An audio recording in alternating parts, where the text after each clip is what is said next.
औज़ुबिल्लाहिमिनश्शैतानिर्रजीम बिस्मिल्लाहिर्रहमानिर्रहीम। अभी हम पाकिस्तानियों की हालत देख लें कि एक शख्स कल उसके ऊपर हमला हुआ है बिलाल यासीन के ऊपर और उसकी सीसीटीवी फुटेज भी मिल गई है। 24 घंटे से जायद गुजर चुके हैं, लेकिन आज अब तक लाहौर पुलिस उन लोगों को गिरफ्तार नहीं कर सकी। तो ये हालत है पंजाब पुलिस की।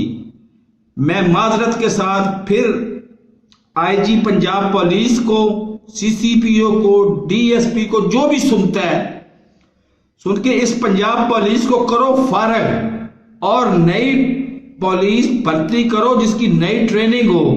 1856 की ट्रेनिंग जो है वो तो आवाम को डराने के लिए थी। उसी पे आज तक पंजाब पुलिस उसी कानून पे अमल कर रही है और इनके अंदर से इंसानियत इनके करीब से नहीं गुजरी हुई।